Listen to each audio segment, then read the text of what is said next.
இன்றைக்கி வந்து நாட்டுக்கோழி வறுவல் செஞ்சுருக்கிறேங்க. மத்தியானம் சாப்பாட்டுக்கு பிசைஞ்சிக்கலான்னு சொல்லி பிசைஞ்சி சாப்பிட்டா ரொம்ப நல்லாயிருக்குன்னு.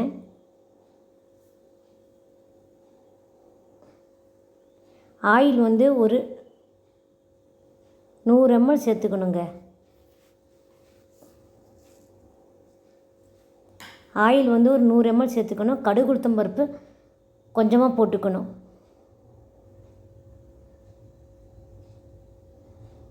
தக்காளி 3, பெரிய வெங்காயம் 2, ஒரு கைப்பிடி அளவு கருவேப்பிலைங்க.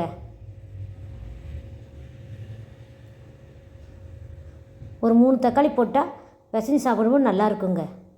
அதனால் 3 தக்காளி சேர்த்துக்குங்க. பெரிய வெங்காயம் 2 சேர்த்துக்குங்க. ஒரு கைப்பிடி அளவு கருவேப்பிலை சேர்த்துக்குங்க.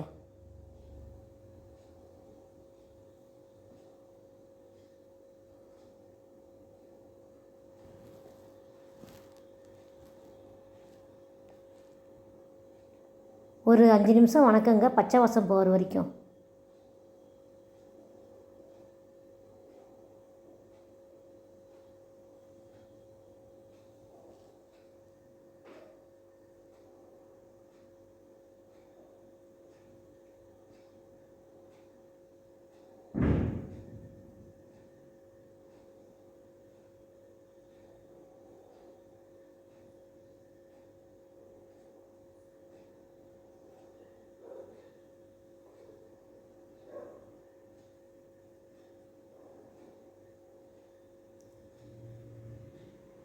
நாட்டுக்கோழி நல்லா கழுவி சேர்த்துக்கணுங்க.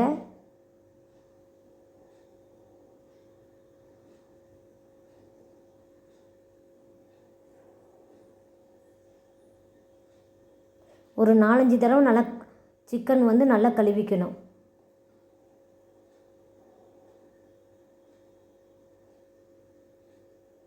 சேர்த்து நல்லா வணக்கணும்.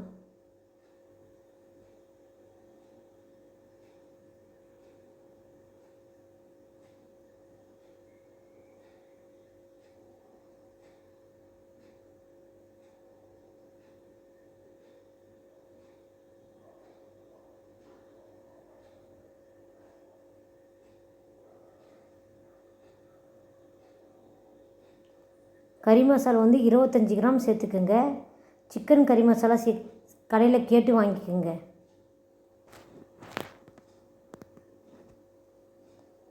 நான் 2 கரண்டி சேர்த்துக்கிட்டேன். அது 2 கரண்டி வந்து 25 கிராம்.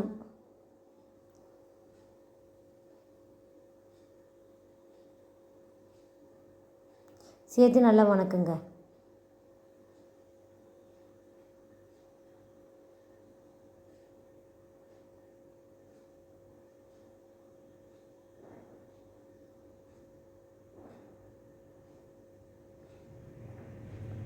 இதில் வந்து கொஞ்சமாக வந்து மஞ்சத்தூள் சேர்த்துக்குங்க.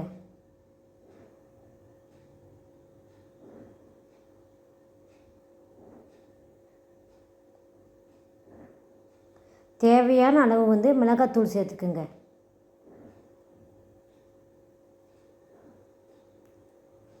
உங்களுக்கு அதிகமாக காரம் வேணும்னா 1 ஸ்பூன் சேர்த்துக்குங்க. நான் வந்து 3/4 ஸ்பூன் தான் சேர்த்துருக்கிறேன் மிளகாத்தூள்.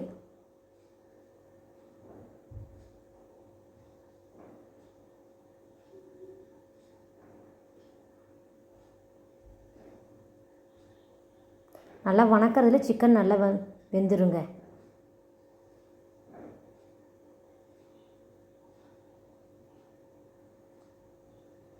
இதில் வந்து இஞ்சி பூண்டு பேஸ்ட்டு வந்து கொஞ்சமாக சேர்த்துக்குங்க.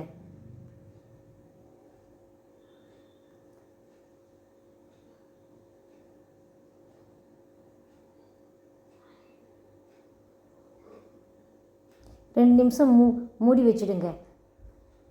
நான் இஞ்சி பூண்டு பேஸ்ட்டு போட்டிருக்கிறேன் அதனால். இப்போ வந்து உப்பு வந்து தேவையான அளவு சேர்த்துக்குங்க. சேர்த்து நல்லா வணக்குங்க.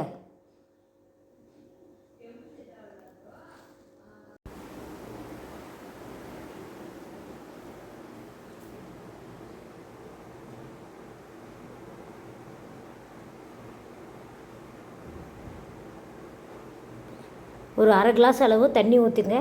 ஊற்றி ஒரு 2 விசில் விட்டுக்குங்க. நான் ஒரு 1/2 கிளாஸ் அளவு தண்ணி ஊற்றி 2 விசில் விட்டுக்கிட்டேங்க. அதில் சிக்கன் நல்லா வெந்துருன்னு பாருங்கள், நல்லா வெந்துருச்சு. சாப்பாட்டை பிசைஞ்சு சாப்பிட்லாங்க, நல்லாயிருக்கும். இதில் பருப்பு சாம்பார் வச்சுக்கிட்டு இந்த மாதிரி வறுவல் பண்ணிக்கிட்டால் தொட்டுட்டு சாப்பிட்றதுக்கு நல்லாயிருக்கும்.